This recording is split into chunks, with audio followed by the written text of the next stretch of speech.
Good evening, ladies and gentlemen. First of all, I'm very happy to be here. Thanks to Kathy and Sam, who invited me here, and to Lily, who organized the evening.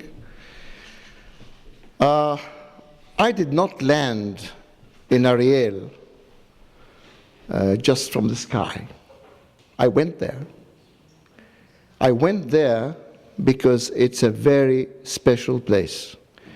And the university is very much the center of this very special place. I was for many years a teacher in Tel Aviv University. Tel Aviv University is 5 minutes walk from my home. And after 15 years, I left Tel Aviv University to go to Ariel University, which wasn't at the time university. Actually, you would say I had a lower level of, from the academic point of view. So Tel Aviv University was a higher standard, and Ariel University was only a college at that time, the College of Judea and Samaria. And yet I went there for a reason. And Lily was telling you about this reason. Ariel is in the center of Israel.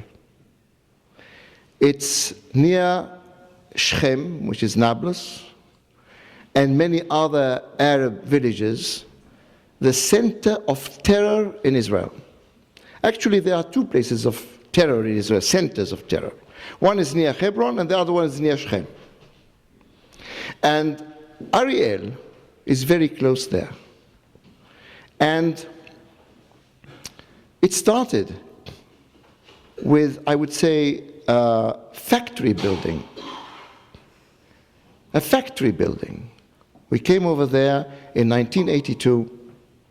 I wasn't there at the time, but the founders of the university came for ideological reasons. And they said, we want to build here an academic life in the center of Israel. Don't forget that at that place, the distance between the Green Line and the shore, the Mediterranean, is only 8 miles. I mean, we've been driving now more than 8 miles to come here. It's only 8 miles. And if you want to establish a Palestinian state in the West Bank, it's going to be 8 miles from the shore. This was before the 6-Day War. But before the 6-Day War, we did not have so many enemies having such modern weapons as they have today. So if you feel, if any one of us feels, that it is imperative that that area will remain under Israeli control forever, then you will go there. You will want to go there. You will want to build that place. And actually, I did leave to go to Ariel also because Ariel is, I would say, apart from Bar Ilan University, the only Zionist university left in Israel. I can tell you that I have a television show, and I was on television, and it was a break of advertisements. And one of my colleagues from Tel Aviv University was sitting beside me, and I told her, have you been to Ariel University? That was around the year 2000, when the second Intifada broke out. And she said, oh no, God forbid. Me in Ariel?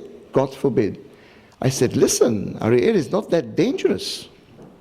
You know, Netanya, there were more suicidal bombings in Netanya than there were in Ariel. And she said, you don't understand me. I'm not afraid to go to Ariel. I won't go to Ariel. I said, why not? She says, this is a city built on sin. This is occupied territory. And I said, whom did we occupy it from? From the Jordanians, who had no right on this area? Was there ever a Palestinian state in this area? How can you occupy something that did not belong to anybody? And she said, no, it belongs to the Arabs.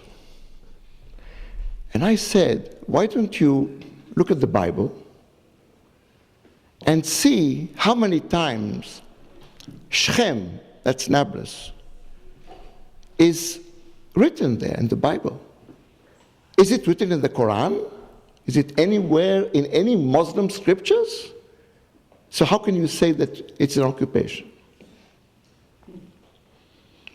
The trouble with us, Jews, is that some of us think that we are there by accident. They don't know the story of Herzl. We could have built the country in Uganda. But we did not build it in Uganda.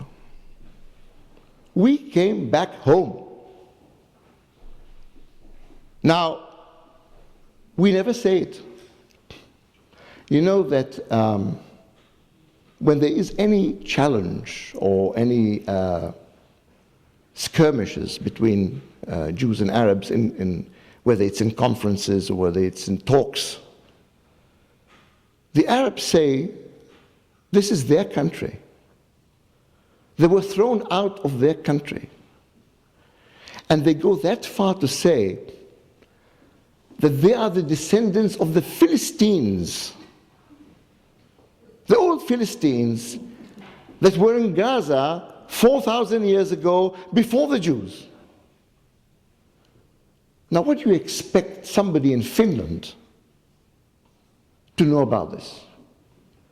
When they go and tell all these lies, and they don't even wink their eye. And we, the Jews, who are the real owners of that area, it's the promised land, we do not brag about it. You know, if you go in Europe, or even in the States, but more in Europe, you have these Catholic churches. Every one of them is a museum. And I go to every one of them because I like to see the art, and I like to see the churches. And in every church you have an altar, and on the altar you have the Bible, and in the Bible it says Bnei Israel. So when you preach to the Christians and tell them, this is the promised land, they will know what we are talking about. But if we say that this is not our land, this is occupied land, then they tell us, get the hell out of there. You have nothing to do there. And therefore, Ariel University and Ariel are boycotted all over the world, even though we have great achievements. I'm telling you about a university which is 30 years old, from 1982 to 2012. Can you imagine any other university in the world that has reached such achievements within 30 years? None. So I came there. I'm a lawyer in my profession, and I taught law. But I came to the university, even I still teach law, but I came to the university for one reason, and that's to establish the Center for Law and Mass Media. The Center for Law and Mass Media deals with this situation that I've been describing. In other words, it's time we should take a different path. It's time we should think differently. We have made, all concessions possible to the Arabs. And now, many of us began to understand that any concession you will make, except for the destruction of Israel, will not be enough. It's a war of religion. Because we had a prime minister, Ehud Barak, who put them on the stand. He said, look, take everything. Let's go to the Six-Day War borderlines, the 1967 borderlines. You will get Jerusalem, you will get the holy places of the Jews, you will get everything. And you will build your state. Will you stop violence? Is this going to be the end of violence between us? And Arafat said, God forbid. This is only one step. And then suddenly people started understanding that whatever we wave and whatever we give more, whatever we want to appease more the Arabs, they will be more demanding. And this will never end.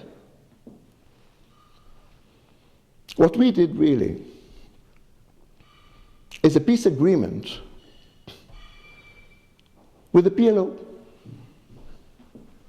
They said, we represent all the Palestinians.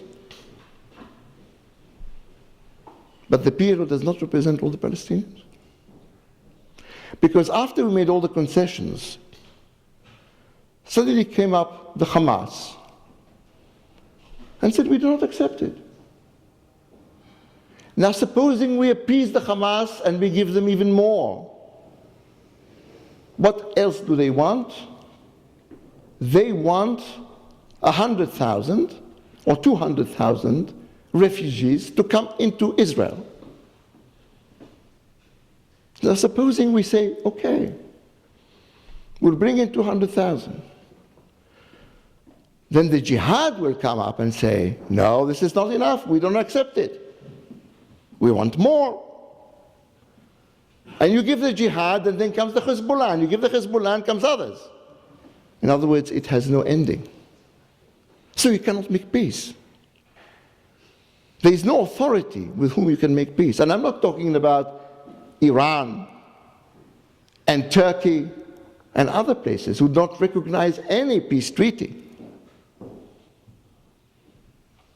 So what is our way? What is our path? What is Israel going to be within 20 years, within 30 years?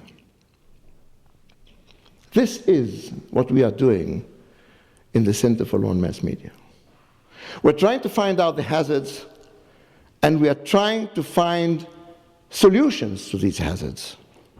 We're trying to find an alternative solution to this two-state solution. You'll be surprised how one or two determined people can do. You know, the withdrawal from South Lebanon was caused by 4 women who were called the 4 mothers. They used to stand in all sorts of crossroads in the center, in Tel Aviv, in Jerusalem, with a sign, let's withdraw from Lebanon.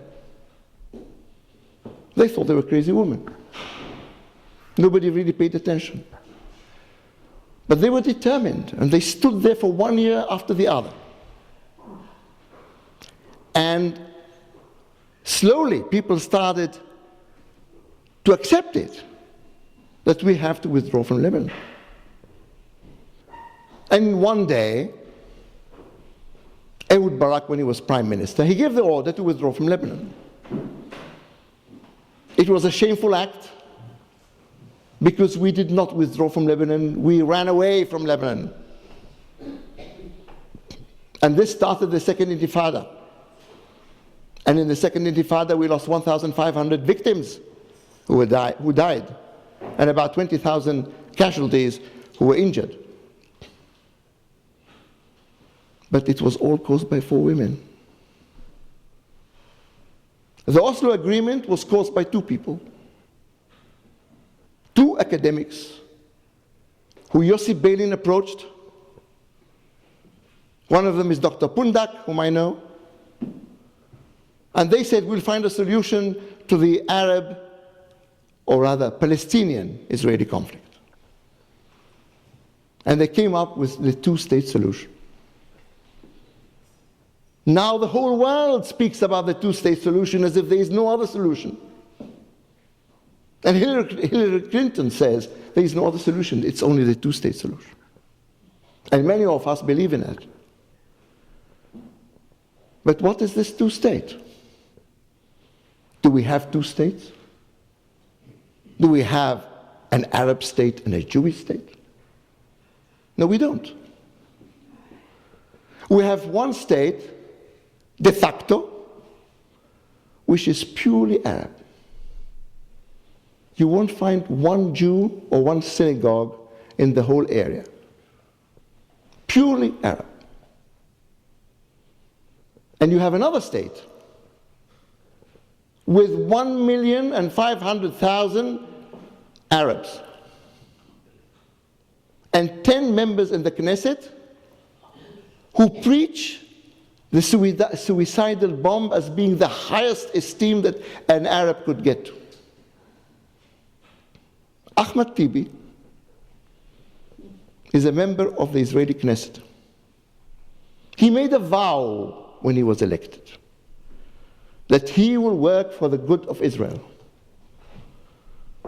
And last week he was in Gaza and he praised those suicidal bombers, saying that this is the way to fight the Israelis.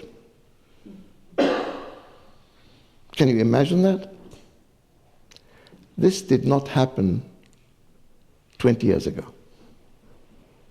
No Arab would have dared say that an Arab could blow himself up in a bus and kill civilians by the dozens. This happened only after that, when the Arabs started feeling that there are no anymore Israeli Arabs. They are Palestinians. I also taught in Haifa University for a few years. And I taught in the Faculty of Law. And to get to the Faculty of Law, you needed a very high degree, a very high achievement in the Bagrut, that's in their matriculation. Many Jews could not go there, but the Arabs were accepted, even with a lower grade. Now, these students who take the place of many Jews, and they are paid by the government, the tuition is paid more than half by the government, they demonstrate as much as possible against Israel, against the government of Israel, against acts that are being taken place against terrorists, and they raise the Palestinian flag. Well, you could say, bravo, Israel is a democracy, and there is a freedom of speech, there is a freedom of gathering. But I don't think that in the United States during the Second World War, Japanese citizens could have done that. But the situation is that we have actually 2 states within 1 state. We have the PLO or the Palestinian Authority, they can carry guns, they can carry weapons without any borderline. When we tried to have a wall to protect us from terrorism, the whole world stood on its feet and said, this is against United Nations ruling. This is against international law. And you won't believe it if I tell you that the court, the High Court in The Hague, made a decision that the wall is contrary to international law because Israel hasn't got the right of defense against terrorists. Now, this is something which anybody would be surprised about. But we are living in a certain time and place whereby Israel should be protected from enemies from within and from without. And the more dangerous are Jews who are anti-Semitic. We have an organization, Shalom Achshav, that goes to the Supreme Court to destroy houses of Jews on the West Bank, in Judea and Samaria. Now let me tell you that there is a law in the Palestinian Authority. It's an illegal law, but it's a law that anybody who sells property to Jews gets the death penalty. When I say death penalty, that doesn't mean that he's charged and there's a judgment and there's a court. He's just shot in the head. And maybe not only himself, maybe his wife together with him, or maybe his children. It's a severe thing. So when an Arab sells property to Jews in Judea and Samaria, and a Jewish organization comes over and tells them, look, you sold to Jews, they're afraid to get killed. So they say, no, we did not sell. We did not, this is all forged. We didn't do that. And then when it comes to court, the onus of proof is on that person who says that the land, it was bought. So if he can't prove it, because they say it's forged and it's not true and it's not right, and we are talking about a situation which is very fragile, then they get from the Supreme Court an order to evacuate, and if they don't evacuate, they will do it, they will make it by force. And this is happening all the time. I had a student who was killed in the war in Lebanon. He was my student. His name was Roy Klein. Roy Klein has a wife and children, babies. And one of the houses that have to be demolished is the house of Roy Klein.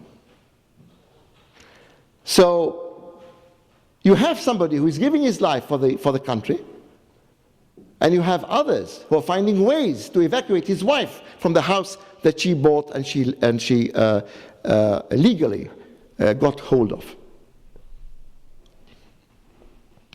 We have these things in Israel. This must change. And you can, of course, ask me, who are you to pretend that you can make this change? I'm not doing it alone.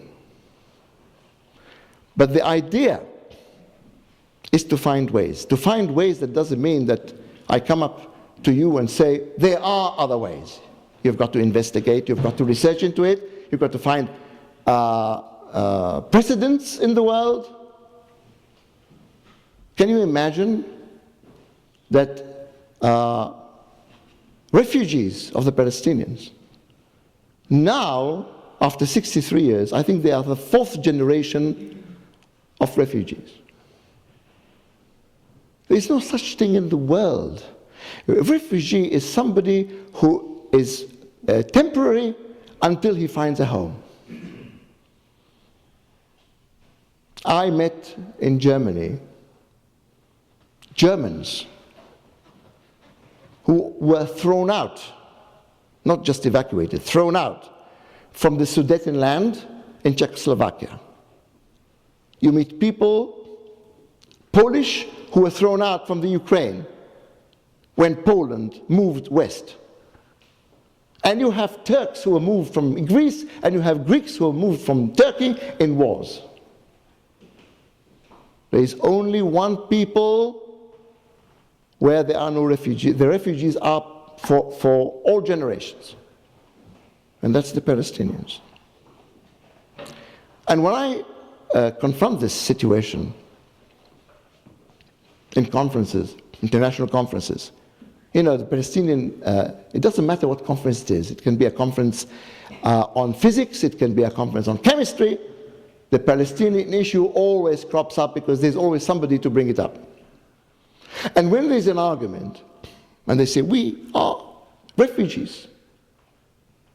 And I say, do you know how many Jews there are in Israel? 6.5 million, out of whom 6.2 are refugees. 6.2 million are refugees. We're all refugees. And when you speak about refugees, they don't understand. Jews in Israel are refugees? Yeah. In the same way as Palestinians in Gaza are refugees. And the Jews in Arab countries left much more property and much more wealth than any Arab could even think of. So we have to find our way. And I'm trying to do something here also in California and also in the East Coast. And of course, all activities require funding. All of us, actually, who are dealing with this in the Center for Law and Mass Media are doing it without any charge. In other words, they are volunteers. But to have PR, to bring the ideas to the press, to bring the ideas to the knowledge of the people, to make conferences, is very costly. Now, we're having a conference on the 2nd of April. The conference, the main theme in the conference really is the two-state solution and alternatives to the two-state solutions. We had in Ariel University last month a mini conference where Palestinians and Israelis joined together to try to see what are the alternatives. Now, even the Palestinians are aware of the fact that they cannot sort of make peace. Well, what are the alternatives to the Oslo Agreement? And we are going to deal with this at large in the conference. The other thing that we are going to deal in the conference is also a very painful thing, and that is the press. The press, international and Israeli, are doing a great deal of damage. The distortion of facts is incredible.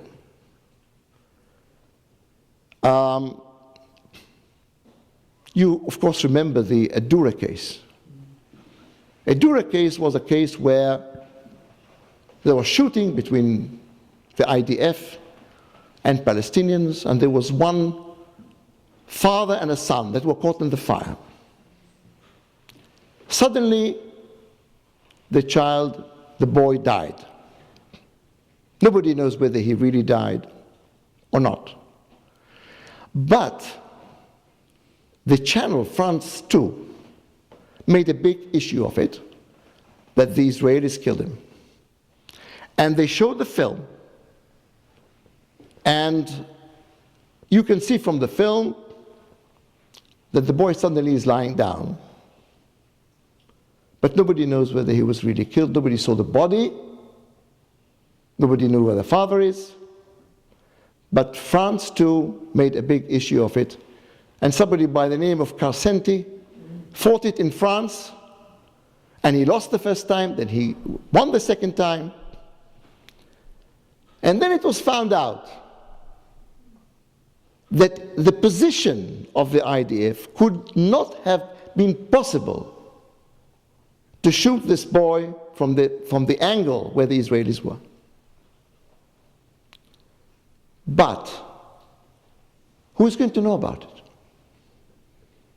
When it was announced at the beginning, the whole world was shaken. But when it was found out there is a doubt about it, it was in the last pages, if at all, in the papers. These distortions that are made by the press have to be investigated to find out how Israel can tackle this thing. And I've said it earlier, and I've been saying it for a long time, that Israel is making a mistake. And when I say Israel, of course I include myself, but Israel is making a mistake by having such a low budget on Hasbara or on PR. The budget of Israel is $100 billion a year, and on Hasbara, Israel is spending $10 million a year, which is a very, very low percentage. Not even 1%. Not even 10th%. And we are trying to change this too.